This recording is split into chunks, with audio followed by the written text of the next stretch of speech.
स्वागत है। आज हम हिंदी व्याकरण में पढ़ेंगे क्रिया।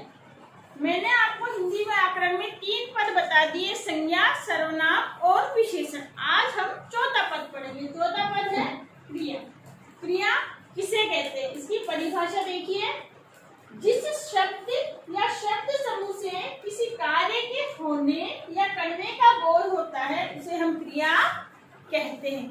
अर्थात शब्द से या शब्द समूह से किसी कार्य के होने का या कार्य हो रहा है या उसके करने का बोध हो रहा है तो वो क्रिया कहलाती है।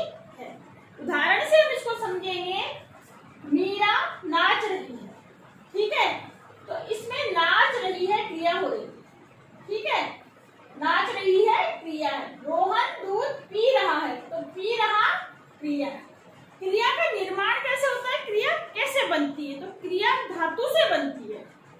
क्रिया का मूल रूप धातु होता है, ठीक है। जैसे पढ़ धातु से पढ़ना, पढ़ेगा, पढ़ रही है, पढ़ रहा है।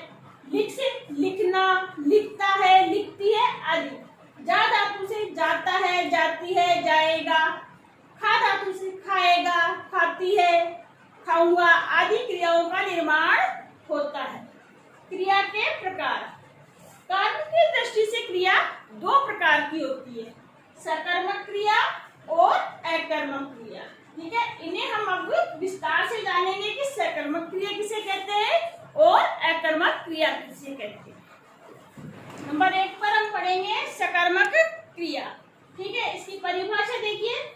जिन क्रियाओं का फल कर्ता को छोड़कर कर्म पे पड़ता है, अर्थात जो क्रियाएं होती हैं उसका फल कर्ता पे न पड़कर कर्म पे पड़ता है तो वो सकर्मक क्रिया होती है। अर्थात सकर्मक क्रिया में कर्म प्रधान होता है या कर्म उपस्थित होता है। इसको हम उदाहरण से जानेंगे।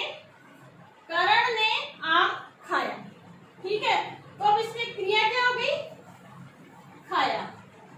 खाया हो गई क्रिया, ठीक है। करण हो गया कर्ता और करण ने खाया, क्या खाया, आम खाया, तो प्रभाव किस पे पड़ा, आम पे, तो आम हो गया कर्म, ठीक है। तो सकर्मक क्रिया में क्या होता है, कर्ता, क्रिया और कर्म तीनों उपस्थित होते हैं, ठीक है। और कर्ता के द्वारा जो कार्य होता है उसका प्रभाव कर्म पर पड़ता है, ठीक है। कर्ता पे न पड़ के कर्म पे उसका प्रभाव पड़ता है। दूसरा उदाहरण देखते हैं। मीरा फूल तोड़ रही है, ठीक है। अब इसमें तोड़ रही है हो गया क्रिया, ठीक है। इस क्रिया को करने वाला कर्ता क्या हुआ, मीरा। ये मीरा हो गई कर्ता। इसका प्रभाव, मीरा तोड़ रही, क्या तोड़ रही है, फूल तोड़ रही है, तो फूल हो गया कर्म। तो क्रिया का प्रभाव कर्ता पे ना पड़ के कर्म पे पड़ रहा है, अर्थात यह तीनों उपस्थित है, कर्ता, क्रिया और कर्म, ठीक है। इसलिए ये सकर्मक क्रिया है, ठीक है। अब दूसरा हम देखते हैं अकर्मक क्रिया। जिन क्रियाओं का फल या प्रभाव सीधा कर्ता पर ही पड़ता है, अर्थात इसमें कर्म उपस्थित नहीं होता है। अकर्मक क्रिया, जैसे नाम से इसके स्पष्ट अकर्मक, अर्थात इसमें कर्म नहीं होता है। इसको उदाहरण से हम जानेंगे। शेर दौड़ता है, ठीक है, उदाहरण, तो शेर हो गया कर्ता, दौड़ता हो गई क्रिया। यहाँ कर्म अनुपस्थित है। कर्ता के द्वारा जो दौड़ने का कार्य हो रहा है उसका प्रभाव किसी अन्य वस्तु या अन्य चीज पर नहीं पड़ रहा है, स्वयं कर्ता पर ही पड़ रहा है और यहाँ कर्म की आवश्यकता नहीं है, यह कर्म अनुपस्थित है, तो ये है अकर्मक क्रिया। दूसरा उदाहरण, राधा लजाती है। लजाना, शर्माना ये आदि अकर्मक क्रियाएं होती है। राधा लजाती है तो राधा हो गई कर्ता, ठीक है, और लजाना हो गई क्रिया। कर्म यहाँ उपस्थित नहीं है। कर्ता के द्वारा जो क्रिया हो रही है उसका प्रभाव अन्य पर नहीं पड़ रहे। अब यहाँ पर हम सकर्मक और अकर्मक क्रिया में भेद कैसे करेंगे। सकर्मक क्रिया में क्या होता है, कर्ता होता है, क्रिया होती है और कर्म होता है। लेकिन अकर्मक क्रिया में क्या होता है, कर्ता होता है और क्रिया होती है, लेकिन कर्म इसमें नहीं होता है। ठीक है। दूसरा अंतर हम ये करेंगे कि सकर्मक क्रिया में कर्ता के द्वारा जो कार्य होता है उसका प्रभाव किसी अन्य चीज या वस्तु पर पड़ता है, लेकिन अकर्मक क्रिया में ऐसा नहीं होता है। कर्ता के द्वारा जो कार्य होता है उसका प्रभाव स्वयं कर्ता पर ही पड़ता है। तो इसका अंतर हम इस प्रकार से कर सकते हैं। अब हम क्रियाओं के प्रकार जानेंगे, कितने प्रकार की होती है। ये तो कर्म के आधार पर हमने जाना है कि कर्म के आधार पर क्रिया दो प्रकार की होती है, सकर्मक और अकर्मक। अब हम क्रिया के प्रकार जानेंगे। नंबर 1 पर हम पढ़ेंगे एक कर्मक क्रिया, अर्थात इसमें क्या होता है, एक कर्म होता है, जो क्रिया हो रही है उसका एक ही कर्म होता है। इसको उदाहरण से हम जानेंगे। गीता पुस्तक पढ़ती है, तो गीता कर्ता के द्वारा एक ही कर्म हो रहा है कि वो पुस्तक पढ़ रही है। ठीक है, पढ़ती हो गया क्रिया और पुस्तक हो गया कर्म, तो एक ही कर्म हो रहा है। दूसरा उदाहरण देखिए, रोहन हाथों से गेंद पकड़ता है, तो यहाँ पर भी एक ही कर्म है। ठीक है, रोहन कर्ता के द्वारा एक ही कर्म है कि वो गेंद पकड़ता है। द्विकर्मक क्रिया, द्विकर्मक क्रिया में दो कर्म होते हैं। ठीक है, उदाहरण से हम जानेंगे। रानू ने पलक को पैसे दिए, तो रानू यहाँ हो गई कर्ता और दिए हो गया क्रिया, लेकिन इसमें कर्म दो पर प्रभाव पड़ा, पलक और पैसे, दो यहाँ कर्म हो गए, इसलिए ये हो गई द्विकर्मक क्रिया। अब हम जानेंगे कि प्रयोग की दृष्टि से क्रिया के कितने भेद होते हैं। तो प्रयोग की दृष्टि से क्रिया के 5 भेद होते हैं। ठीक है, सामान्य क्रिया, संयुक्त क्रिया, नाम धातु क्रिया, प्रेरणार्थक क्रिया और पूर्वकालिक क्रिया। अब हम इसको जानेंगे कि सामान्य क्रिया। सामान्य क्रिया में क्रिया का सामान्य रूप ही होता है, एक ही क्रिया होती है इसमें से। जैसे राम आया, एक ही कार्य हुआ, राम आया, तो ये सामान्य क्रिया है। संयुक्त क्रिया, संयुक्त क्रिया में एक, दो या दो से अधिक क्रिया होती है।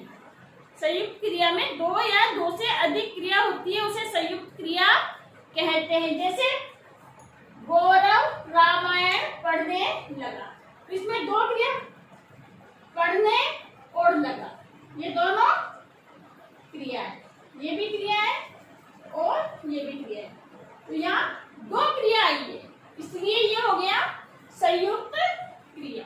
ठीक है, नाम धातु क्रिया, नाम धातु क्रिया का निर्माण होता है कि जब संज्ञा, सर्वनाम और विशेषण शब्दों के द्वारा जब क्रिया शब्दों का निर्माण होता है या क्रिया का निर्माण होता है, तो उसे नाम धातु क्रिया कहते हैं। ठीक है, समझ गए कि संज्ञा, सर्वनाम और विशेषण के द्वारा क्रिया पदों का जब निर्माण होता है तो उसे नाम धातु क्रिया कहते हैं। उदाहरण से जैसे लजाना, हंसना, जुठलाना आदि नाम धातु क्रियाएं हैं जिनका निर्माण संज्ञा शब्दों से, सर्वनाम या विशेषण शब्दों से होता है। प्रेरणार्थक क्रिया, नंबर 4 पर हम जानेंगे प्रेरणार्थक क्रिया। प्रेरणार्थक क्रिया में क्या होता है कि जैसे कर्ता कोई कार्य कर रहा है और वो अपने कार्य के द्वारा या कार्य करता हुआ किसी दूसरे को प्रेरणा दे रहा है कार्य करने की, अर्थात जब कर्ता के द्वारा किसी अन्य को कार्य करने की प्रेरणा दी जाती है तो उस क्रिया को हम प्रेरणार्थक क्रिया कहते हैं। उदाहरण से हम जानेंगे, पायल रेखा से पत्र लिखवाती है। ठीक है, पायल क्या हो गया, कर्ता। ठीक है, अब इसमें पत्र लिखने का कार्य तो रेखा कर रही है। ठीक है, पत्र लिखने का कार्य रेखा कर रही है, लेकिन रेखा को प्रेरणा कौन दे रहा है, पायल, कर्ता। तो इसमें कर्ता के द्वारा प्रेरणा दी गई रेखा को, तो उसने पत्र लिखा।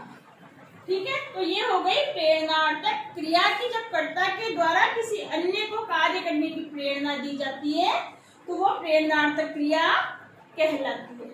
नंबर 5 पर हम जानेंगे पूर्वकालिक क्रिया।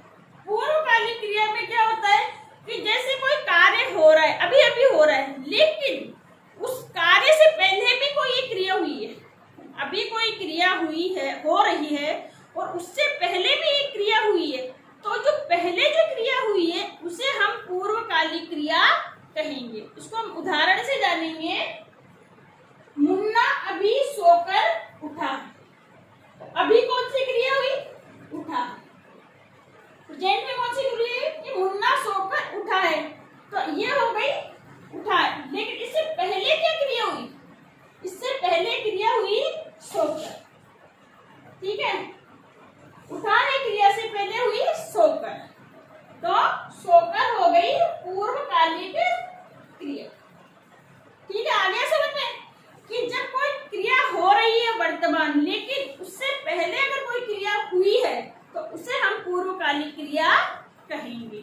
तो मैंने आपको क्रिया के दोनों रूप बता दिए, सकर्मक और अकर्मक क्रिया, और एकर्मक क्रिया और द्विकर्मक क्रिया बता दिया है, और प्रयोग की दृष्टि से क्रिया कितने प्रकार की होती है वो मैंने आपको समझा दिया है। मैं समझती हूँ कि आपको मेरा पढ़ाया हुआ अच्छा लग रहा होगा और समझ में भी आया होगा। अगर आपको मेरे पढ़ाने के तरीके के बारे में थोड़ा बहुत भी लगता है कि यहाँ थोड़ा मिस्टेक है, तो आप मुझे सजेस्ट कर सकते हैं। और अगर मेरा पढ़ाया हुआ आपको पसंद आ रहा है तो मेरे वीडियो को शेयर करें, सब्सक्राइब करें और लाइक करें। Thank you.